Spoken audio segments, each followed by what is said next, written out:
حضرت غازی عباس علمدار کی شہادت کا واقعہ۔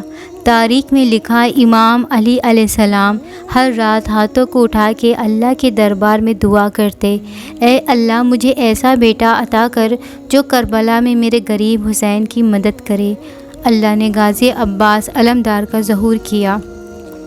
حضرت علی رضی اللہ تعالیٰ عنہ اور بی بی ام بنین بار بار جناب عباس سے یہ کہتے تھے، عباس، حسین رسول اللہ کا بیٹا ہے، اور عباس تو اس علی کا بیٹا ہے۔ کبھی بھی اپنے آپ کو حسین کا بھائی نہ سمجھنا، ایک غلام کی طرح ہمیشہ ان کی خدمت کرتے رہنا۔ جو حسین کہے عباس وہ کرتے رہنا۔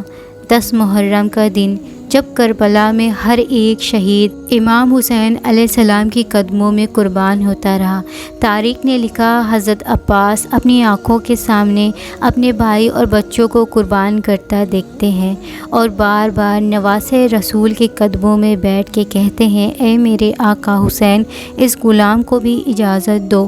امام حسین نے فرمایا، عباس، یہاں شجاعت کا امتحان نہیں، ہمارے صبر کا امتحان ہے۔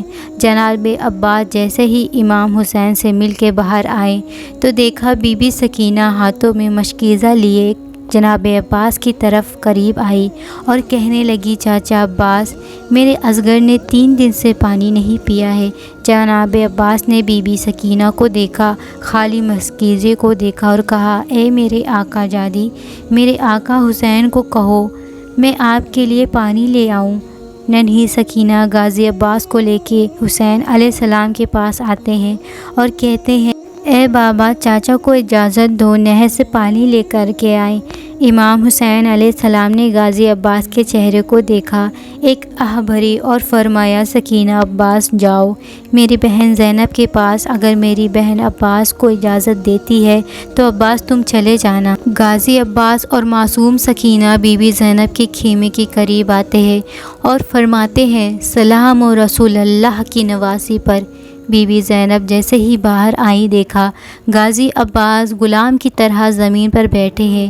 بی بی زینب نے فرمایا، بھائی عباس، کیا کہنا چاہتے ہو؟ غازی عباس نے فرمایا، اے میری آقا زادی، اس غلام نے زندگی بھر آپ سے کچھ نہیں مانگا، آج آپ سے کچھ مانگنے آیا ہے۔ آقا زادی زینب نے فرمایا، عباس حکم کر۔ جناب عباس رو کے کہتے ہیں، اے رسول اللہ کی نواسی، 3 دن سے خیمے میں پانی نہیں، بچے پیاس کی وجہ سے تڑپ رہے ہیں، اس غلام کو اجازت دو کہ یہ میدان میں جا کے پانی لے کے آئے۔ جیسے ہی جناب عباس نے یہ فرمایا، بی بی زینب زارو قطار رونے لگی۔ غازی عباس نے کہا، اے میری آقا زادی، کیوں رو رہی ہیں؟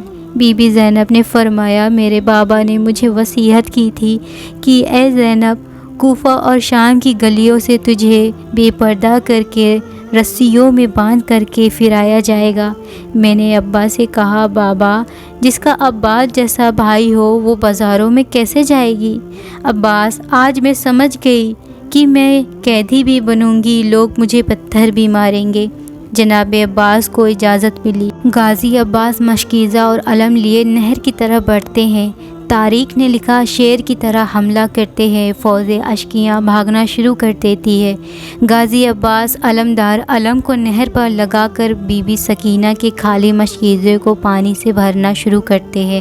تاریخ نے لکھا، غازی عباس نے ہاتھ میں پانی بھرا، پانی کو دیکھا، پھر خیام کو دیکھا، معصوم سکینہ اور علی اصغر کی پیاس کو یاد کیا اور پانی کو نہر میں پھینک دیا۔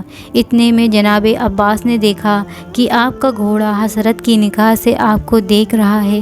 غازی عباس نے کہا، اے میرے گھوڑے، تو بھی 3 دن سے پیاسا ہے، نہر کے سامنے ہے، پانی پی لے۔ گھوڑا اپنی زبان میں کہنے لگا، اے میرے مالک، آپ نے بھی پانی نہیں پیا، کیسے ہو سکتا ہے آپ سے پہلے میں پانی پی لوں؟ پہلے آپ پانی پیے، پھر میں پانی پیوں گا۔ بس جیسے ہی گھوڑے نے یہ کہا، غازی عباس رونے لگے اور کہنے لگے، اے گھوڑے، جب تو اپنے آقا کے بغیر پانی نہیں پی سکتا تو میرا آقا حسین 3 دن سے پیاسا ہے، اس سے پہلے میں کیسے پانی پی لوں؟ بس مشکیزے کو بھر کے خیموں کی طرف بڑھنا چاہا۔ دشمن عمر بن سعد نے کہا، کچھ بھی ہو جائے خیمے تک پانی نہ پہنچے۔ حسین اور اس کے خاندان کو تڑپا تڑپا کے شہید کرنا ہے۔ کچھ سپاہی چھپ گئے، کچھ سپاہی چاروں طرف سے غازی عباس کو گھیرے ہوئے ہیں۔ غازی عباس علمدار گھوڑے پہ سوار ہو کے خیمے کی طرف بڑھتے ہیں تو فوجی اشکیاں غازی عباس کا نشانہ لیے تیر چلانا شروع کر دیتی ہے۔ غازی عباس کی صرف یہی تمنا تھی کہ کیسے بھی گھر کے پانی اپنی آقازادی سکینت تک پہنچاؤں۔ بس ان تیروں کی بارش میں جناب عباس آگے بڑھتے جا رہے ہیں۔ کسی ظالم نے چھپ کے وار کیا، جناب عباس کا ایک بازو قلم ہو گیا۔ مولا عباس نے علم اور مشق دوسرے ہاتھ میں تھاما اور خیموں کی طرف بڑھ رہے ہیں۔ کسی ظالم نے رک کے وار کیا اور جناب غازی عباس کا دوسرا بھی بازو قلم ہو گیا۔ جناب عباس مشق کو اپنے منہ میں دبا کر خیموں کی طرف بڑھ رہے ہیں۔ ہزاروں تیر کی بارش جناب عباس کے جسم پہ ہو رہی ہے۔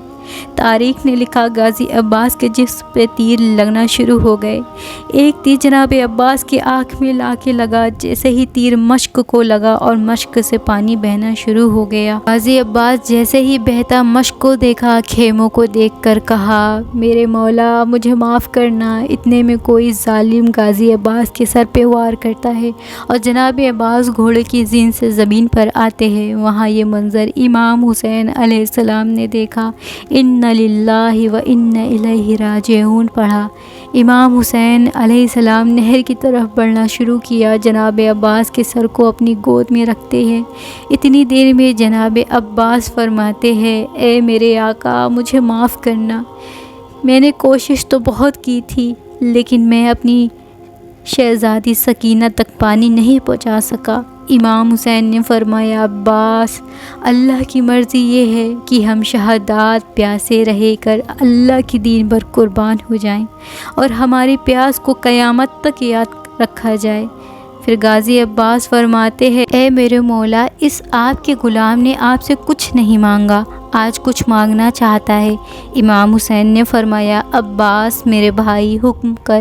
جناب عباس نے فرمایا، اے میرے مولا میری ماں نے مجھے کہا تھا کہ جب میں پیدا ہوا تو سب سے پہلے میں نے آپ کی زیارت کی تھی، آج میں یہ جان کو چھوڑ رہا ہوں۔ اے میرے مولا میری خواہش یہ ہے کہ میں آخری وقت پہ آپ کی زیارت کر لوں، لیکن میرے ایک آنکھ میں تیر لگا ہوا ہے اور دوسرے آنکھ میں خون بھرا ہے۔ اے میرے مولا اگر زحمت نہ ہو تو میرے ایک آنکھ سے خون کو صاف کر دے تاکہ میں آپ کی زیارت کروں۔ اللہ گواہ ہے کہ میں آپ کو کبھی تکلیف نہ دیتا اگر اس غلام کے بازو سلامت ہوتے۔ بس امام حسین نے غازی عباس کی آنکھ سے خون کو صاف کیا۔ غازی عباس نے اپنے آنکھ سے آقا حسین کی زیارت کی۔ پھر امام حسین نے فرمایا، عباس ایک میری بھی خواہش ہے، پوری زندگی تو نے مجھے آقا حسین مولا حسین کہتا رہا، مجھے بھائی کہہ کے بلا۔ جناب عباس مدینے کی طرف منہ کرتے ہیں اور روتے ہیں اور فرماتے ہیں، اے میری ماں مجھے معاف کرنا کہ یہ غلام اپنے آقا کو آج بھائی کہنے جا رہا ہے۔